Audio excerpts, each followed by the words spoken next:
Рӯз ба хайр мухлисони Барселона. Лапорта аз Куман талаб кардааст ки Умтити варики пучро зиёдтар ба майдон барорад. Атлетико имкон дорад гузариши Антуан Гризманнро ройгон ба анҷом диҳад. Лапорта баъд аз пирӯзӣ дар интихоботи президентӣ хоҳиши баргардонидани Неймарро дошт, вале яке аз роҳбарони ПСЖ аз ин огаҳӣ ёфта 20 миллион евро ба падари Неймар равон кардааст. баъди танқиди Миралим Пьянич, Роналд Куман сабаби бозӣ накардани ӯро бори аввал шарҳ дод. Муфассали ин хабарҳо барои шумо мухлисон дар видеои имрӯза пешкаш мешавад. ҳоло ки футболи дастави дар танаффус аст, моро дар ҳама қитъаҳои ҷаҳон бозиҳои даври интихобии ҷоми ҷаҳон 2022 интизор аст. рақобатҳо хело шавқоваранд ва барои ҷолибтар шудани тамошои онҳо дӯстонамон аз 1x коэффициентҳои баланд пешниҳод мекунанд. дароед, регистратсия кунед ва истифодаи промокоди барсатиҷиро фаромӯш насозед, зеро бо он метавонед дар аввалин пардохт то ҳаҷми $100 ба даст оред. ссилкаи бозӣ дар комментарияи ин видео. Лапорта аз Куман талаб кардааст ки Самуэл Умтити вайрики пушро бисёртар ба майдон барорад. Куман ин бозингари ҷавону боистеъдодро чап гирифтааст ва ин барои президент писан нест. Куман гуфтааст ки пуш ба ҳайати даста шомил мешавад ба шарте ки дар тамринҳо исбот кунад ки барои ҷои доштан дар майдон арзанда аст. ин талабот ба Умтити низ тааллуқ дорад. кӯшишу меҳнатҳои Умтитиро барои баргаштан ба сатҳи пешинааш Куман баҳои баланд додааст, вале то ҳол барои сармураббӣ Самуэл тайёр нест ки доим дар ҳайати асосӣ бошад. Умтити аз Лапорта хоҳиш кардааст ки барои шанси дуюмро соҳиб гаштанаш дар Барселона кафолат диҳад. Умтити барои садоқат доштанаш ба Барселона 100% арзандаи як шанси дигар аст ва ӯ дар мавсимҳои гузашта исбот кардааст ки муҳофизатгари сатҳи ҷаҳонӣ ба ҳисоб меравад. дар бозиҳои кубок ӯро ба футбол баргардонидан кори хайр мешавад, вале вазъияти пуш то ҳол барои тамоми мухлисони Барса муаммо боқӣ мемонад.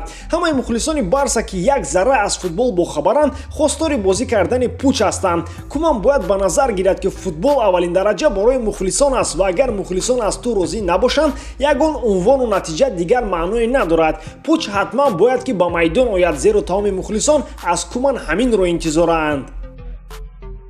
боз як хабари даҳшатноки дигар дар бораи трансфери Антуан Гризманн. навакак шодӣ доштем ки бо вуҷуди 120 миллион еврое ки дар ӯ масраф шуд, ақаллан 40-50 миллион евро ба буҷа аз гузариши ӯ ворид мекунем. лекин хабари нав баромад ки Гризманн метавонад Барселонаро ройгон тарк кунад. агар дар мавсими имсолаи Ла Лига Гризманн дар бештар аз 50% бозиҳо иштирок накунад, Атлетико метавонад ки ӯро ройгон ба даста гирад. гуфта мешавад ки ин банд танҳо дар ҳолати ҷароҳат бардоштани футболбоз фаъол мегардад, яъне ки аз 38 даври мусобиқот ӯ дар 19 бозӣ иштирок кунад, аллакай трансфераш ройгон амалӣ мегардад. ӯ ҳатто 40% маошашро ба хотири гузариш ба Атлетико кам кардааст. гумон мекунам Симеоне аллакай ҷадвали бозиҳои Гризманнро дар мавсими имсола тайёр кардааст ва расо баъд аз 18 бозӣ ангушти хурдии пои чапи Гризманнро замбур мегазаду ӯ то охири мавсим бозӣ карда наметавонад. замбурро ба ҷавобгарии ҷиноятӣ кашида бо пардохти ҷаримаи гарон дар ҳаҷми 50 грамм асал аз идораи суд озод мекунанд.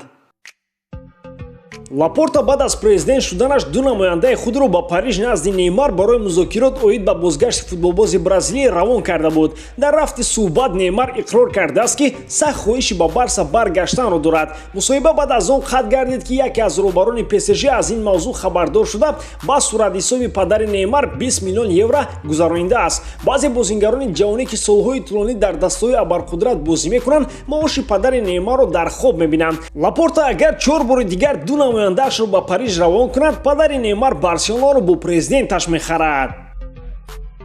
баъд аз гузариши Миралим Пьянич ба Бешикташ ва Роналд Куманро танқид карданаш, Куман дар ҷавоб гуфт ки ӯ ҳамеша ҳунару маҳорати олии Пьяничро қадр мекард, вале ба фикри сармураббӣ Пьянич ба тактикаи пешгирифтаи ӯ бозингари мувофиқ набуд, зеро ӯ аз ниммуҳофизатгари марказӣ талаб мекунад ки ҳангоми дифоъ бозингарони рақибро ҳарчи болотар пешвоз гирад. аммо Пьянич одат кардааст ки ҳарчи поёнтар бо футболбозони рақиб рӯбарӯ шавад. бо ҳамин сабаб Пьянич барои Куман дигар лозим нагардид. ба фикрам ё Куман гунг аст, ё Пьянич кар аст. дигар сабаби ин суханҳоро шахсан ба Пьянич нагуфтанро намебинам. ё Пьяничро Куман набираи Ванга мепиндошт ва ӯ бояд бегуфта эҳсос мекард ки Куман аз ӯ чӣ мехоҳад. бо шарофати Роналд Куман ҳоло дар шаҳри Барселона на танҳо футболбозони голландӣ, балки муҳоҷирони меҳнатӣ низ аз ин давлат курсиҳои эҳтиётии Барселонаро ба қарибӣ гарм мекунанд. ҳамин гуна то вақти гузариши Рики Пуш ба дигар даста мо сабаби бозӣ накардани ӯро низ намедонем. баъд аз рафтани Пуш боз ҳам Куман мегӯяд ки ин бозингари ҷавонро бисёр қадр мекардам, вале ӯ ягон бор дар ҳайати асосӣ бозӣ накардааст ки ман ӯро санҷам. Сабаби бозӣ накарданаш он буд ки ман ӯро дар ҳайати асосӣ намегузоштам, вале ман одате дорам ки то бозии футболбозро дар ҳайати асосӣ набинам, ӯро ягон бор дар ҳайати асосӣ намегузорам. Ана инро логика мегӯянд. шумораи зиёди маҳсулотҳои химиявие ки мо истеъмол мекунем ва истифодаи телефону компютерҳо ба саломатии мо зарари калон мерасонад. Аз ҷумла рехтани мӯи сар, паст шудани иммунитет, надоштани риш, харобӣ ва сус гардидани қувваи мардонагӣ. Ҳама ин бемориҳоро бояд бартараф кард, зеро саломатӣ неъмати бебаҳо аст. Ширкати Азия Маркет барои давои ҳамаи ин дардҳо доруҳои табиӣ ва босифатро пешниҳод мекунад. Ҳамчунин доруҳои мо барои бартараф кардани дарди меъдаву рӯда, паст шудани фишори хун, дарди гурда ва дарди гулӯ кӯмак мекунанд. Барои фармоиш ба рақамҳое ки дар рӯи экран мебинед занг занед ва ҳар нафаре ки аз номи канали мо муроҷиат мекунад таҳфиқ калон карда мешавад. Орзуманди онем ки ҳамеша сеҳат ва саломат бошед.